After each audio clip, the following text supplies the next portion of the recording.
Bacaan dari surat pertama Rasul Yohanes. Saudara-saudaraku terkasih, lihatlah betapa besar kasih yang dikaruniakan Bapa kepada kita, sehingga kita disebut anak-anak Allah. Dan memang kita adalah anak-anak Allah. Karena itu dunia tidak mengenal kita, sebab dunia tidak mengenal Allah. Saudara-saudaraku yang terkasih, sekarang kita adalah anak-anak Allah, tetapi belum nyata bagaimana keadaan kita kelak. Akan tetapi kita tahu bahwa apabila Kristus menyatakan dirinya, Ia akan menjadi sama seperti Dia. Akan tetapi kita tahu apabila Kristus menyatakan dirinya, kita akan menjadi sama seperti Dia, sebab kita akan melihat Dia dalam keadaannya yang sebenarnya. Saudara-saudaraku yang terkasih, jikalau hati kita tidak menunduk kita, maka kita mempunyai keberanian penuh iman untuk mendekati Allah. Dan apa saja yang kita minta dari Allah, kita peroleh daripadanya, karena kita menuruti segala perintahnya dan berbuat apa yang berkenan kepadanya. Dan inilah perintahnya itu, yakni supaya kita percaya akan nama Yesus Kristus anaknya, dan supaya kita saling mengasihi sesuai dengan perintah yang diberikan Kristus kepada kita. Siapa saja yang menuruti segala perintahnya, ia diam di dalam Allah dan Allah di dalam dia. Dan beginilah kita ketahui bahwa Allah ada di dalam kita, yaitu dalam Roh yang telah dikaruniakan kepada kita. Demikianlah sabda Tuhan.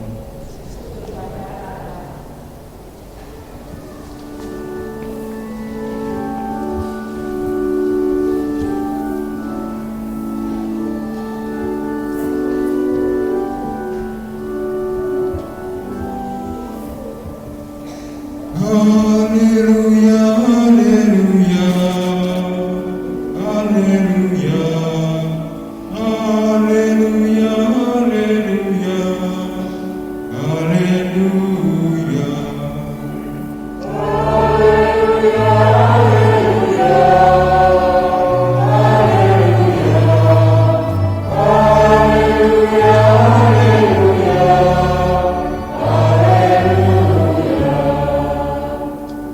Bukalah hati kami ya Tuhan, supaya kami memahami sabda putra-Mu.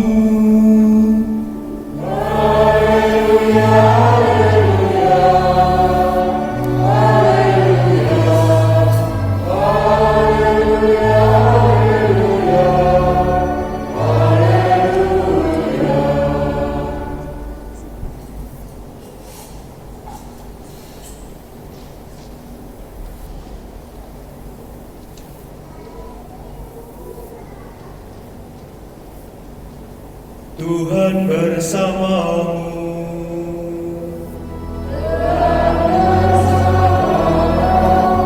Inilah Injil suci menurut Lukas.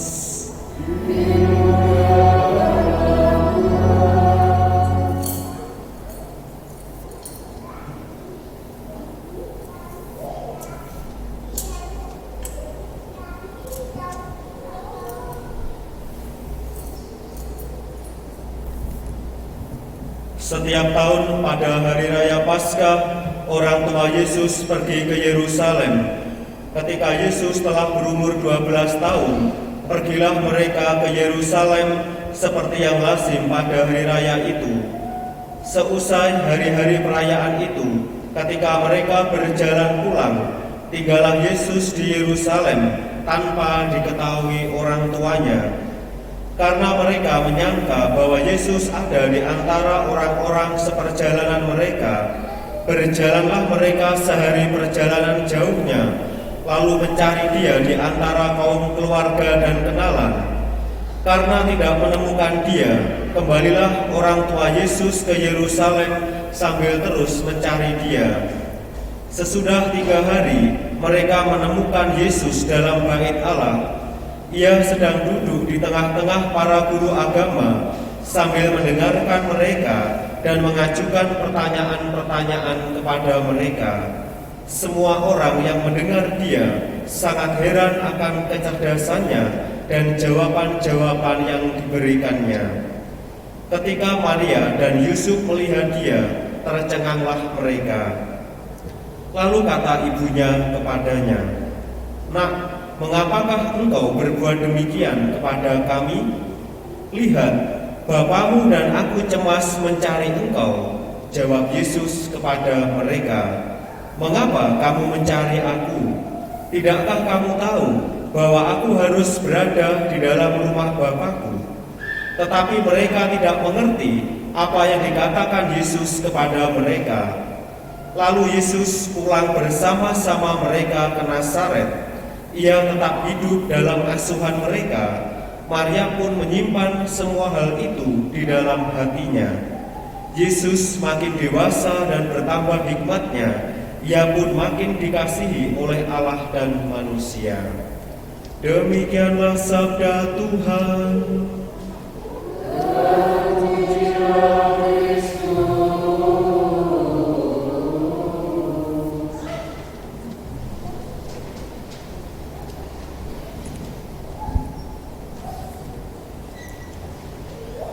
Saudara-saudari yang terkasih,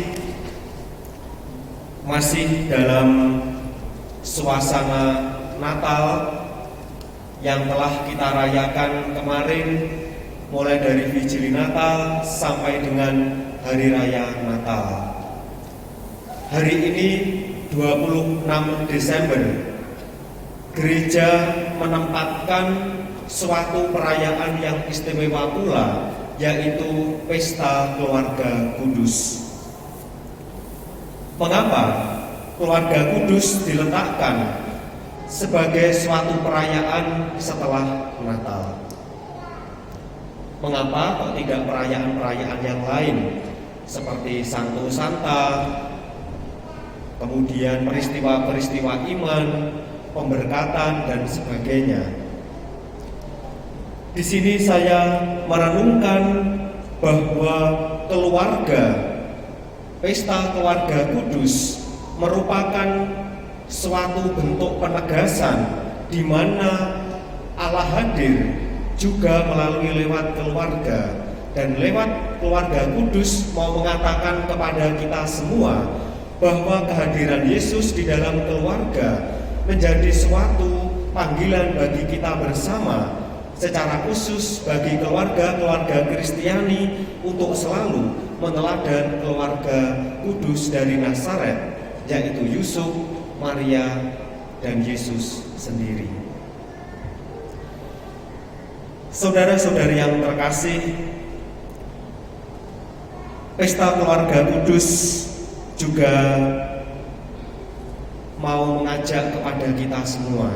Mungkin kita bisa bertanya, mengapa sekali lagi gereja mengatakan ini kok keluarga kudus gitu ya? Kok bukan keluarga sekarang ya, keluarga milenial, keluarga rukun sejahtera, keluarga guyup, keluarga terkenal ya, dan lain sebagainya. Banyak sekali istilah-istilah yang dikenakan untuk memberikan suatu penilaian ya, kepada komunitas keluarga. Tetapi di sini gereja secara konsisten mengatakan bahwa ini adalah pesta keluarga kudus. Kata kudus inilah yang sungguh-sungguh menjadi arti bagi komunitas keluarga itu sendiri. Saudara-saudari yang terkasih, Pesta Keluarga Kudus mau mengajarkan kepada kita semua, hendaknya kita sebagai keluarga Kristiani, sebagai sel terkecil di dalam masyarakat maupun di dalam gereja. Gereja seringkali mengatakan keluarga sebagai Ecclesia Domestica, gereja rumah tangga, di mana segala sesuatu hendaknya dijalani dan dihidupi dengan semangat iman, bukan dengan yang lain lagi. Kisah-kisah di dalam kitab suci seperti dalam bacaan pertama, pengalaman Hana bersama dengan suaminya Elkana. Sebelum Natal kita diajak untuk merenungkan Elisabet dan Zakaria, Yusuf dan Maria, dan lain sebagainya. Di sana kita bisa merenungkan bahwa mereka mengalami peristiwa-peristiwa hidup yang tidak mudah untuk dipahami secara manusia, tetapi mereka lebih terbuka dengan rencana dan campur tangan Tuhan. Nah, inilah yang disebut dengan keluarga-keluarga yang senantiasa menempatkan iman sebagai suatu sudut pandang, sebagai suatu kacamata, sebagai spirit di dalam menjalani kehidupan keluarga. Saudara-saudari yang terkasih, tidak mudah ketika kita melihat menjalani keluarga-keluarga di masa sekarang ini. Banyak sekali tantangan yang dihadapi, baik tantangan di dalam relasi komunikasi, tantangan ekonomi, belum lagi tantangan dari luar, pengaruh-pengaruh gaya hidup, dan lain sebagainya. Tetapi di tengah-tengah situasi tersebut, bagaimana keluarga-keluarga Kristiani senantiasa mengusahakan kekudusan, mengusahakan kesucian di dalam hidupnya. Apakah mungkin Romo gitu ya? Bukankah kekudusan itu sesuatu yang sulit? Ya, jauh di sana. Sementara kita itu manusia, banyak sekali keterbatasan dan kelemahan. Disinilah saudara-saudari yang terkasih, sebagai orang beriman kita diajak untuk memiliki keteguhan serta pengharapan di dalam iman, bahwa membangun keluarga, menjalani di dalam keluarga menuju kekudusan, pertama-tama senantiasa meletakkan iman sebagai pondasi, sebagai penjuru untuk menjalani segala sesuatunya. Saudara-saudari yang terkasih, Yesus telah lahir melalui keluarga, sehingga mereka diberikan oleh Allah sebagai keluarga kudus dari Nazaret. Lantas bukan berarti Yusuf, Maria, dan Yesus menjalani kehidupan begitu saja. Mereka pun juga adalah keluarga-keluarga yang sederhana.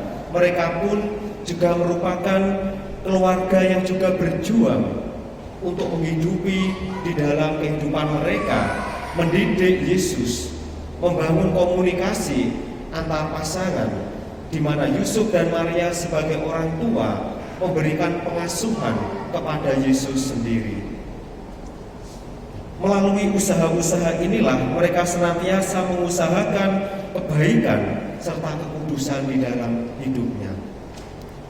Saudara-saudari yang terkasih, melalui pesta keluarga kudus, setidaknya saya memberikan 2 permenungan yang bisa menjadi renungan kita bersama. Yang pertama, bahwa keluarga sebagai komunitas pertumbuhan secara manusiawi dan secara iman.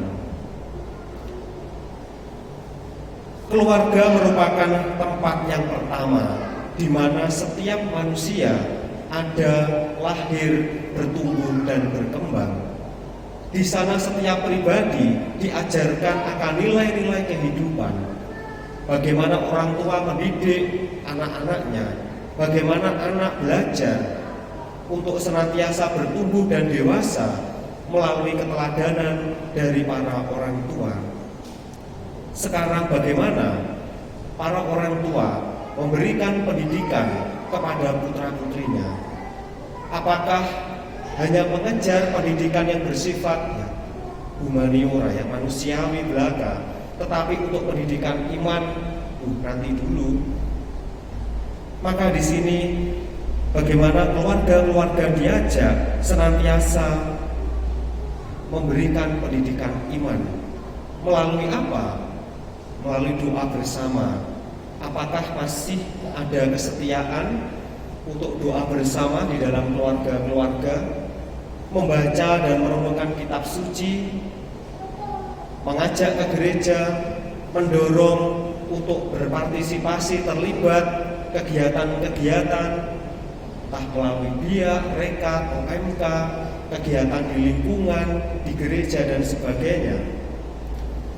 Semua itu perlu dilakukan sebagai usaha, sebagai bentuk untuk memberikan pertumbuhan kepada keluarga-keluarga Kristiani.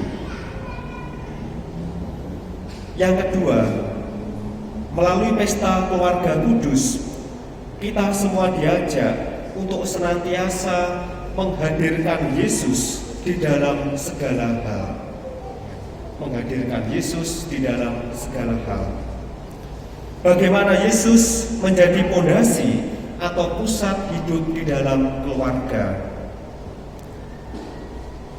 Ketika saya memberikan pemberkatan manten maupun kanonik ataupun memberikan pengajaran dalam persiapan perkawinan, saya selalu menekankan bahwa kalian berdua memulai hidup bersama selalu bersama dengan Tuhan, karena mengikrarkan janji suci di depan Allah, di depan altarnya yang suci. Maka segala sesuatu dalam perjalanan hidup keluarga, selesaikanlah, jalanilah bersama dengan Tuhan Yesus selalu. Seperti Yusuf dan Bunda Maria, ketika mereka setelah menyelesaikan kegiatan perayaan-perayaan keagamaan di Yerusalem, lalu mereka kembali ke Nazaret, mereka baru sadar bahwa Yesus tidak ada dalam perjalanan rombongan mereka. Di sini Yusuf dan Maria mengalami suatu persoalan. Loh, anakku hilang, bagaimana ini? Dengan kerjasama, dengan komunikasi, saya rasa Yusuf dan Maria akhirnya memutuskan, mari kita kembali untuk mencari Yesus. Sama halnya dengan pergulatan di dalam keluarga-keluarga Kristiani, persoalan selalu ada. Tetapi bagaimana kemudian kita menghadapi atau merespon segala persoalan yang ada? Apakah lebih didahulukan misalnya kehendak yang lebih kuat, kemudian sifat egoisme dan sebagainya? Apakah kita tidak memberikan ruang kebersamaan, ruang komunikasi, ruang untuk berdialog seperti Yusuf dan Maria ketika mereka mendapati Yesus tidak ada dalam rombongan perjalanan pulang? Bisa saja Yusuf dan Maria mengatakan, sudah kita berpisah saja, saya ke sana, kamu ke sini ya. Kita mencari Yesus, nanti kalau sudah ketemu kita bawa pulang. Tidak. Yusuf dan Maria bersama-sama mencari Yesus, dan ini merupakan simbol kebersamaan bahwa mereka menyelesaikan persoalan di dalam keluarganya secara bersama-sama. Dan ini juga memberikan inspirasi bagi kita semua bahwa di dalam segala sesuatu, terlebih-lebih mendapatkan persoalan, senantiasa menghadirkan Yesus sebagai pusat di dalam fondasi kehidupan. Saudara-saudari yang terkasih, pesta keluarga kudus merupakan suatu hari atau kesempatan yang sangat berharga secara khusus bagi keluarga-keluarga kita semua. Marilah kita senantiasa mengusahakan, membangun, menghidupi dengan ketekunan dan kesetiaan apapun kondisi keluarga kita, apapun suasananya, tetapi dengan semangat iman kita mohon rahmat kepada Tuhan supaya kita dimampukan senantiasa untuk bertekun dan setia membangun keluarga-keluarga kudus sebagaimana keluarga kudus dari Nazaret. Dan yang lebih utama, sebagai keluarga-keluarga Kristiani, kita diajak untuk menempatkan Yesus sebagai pusat dan fondasi di dalam kehidupan iman. Semoga melalui pesta keluarga kudus, kita semua senantiasa diteguhkan untuk membangun keluarga-keluarga kudus, terlebih-lebih di paroki ini kita semua, sehingga keluarga-keluarga Kristiani menjadi tempat pertumbuhan bagi kita semua untuk semakin dekat dengan Yesus sendiri.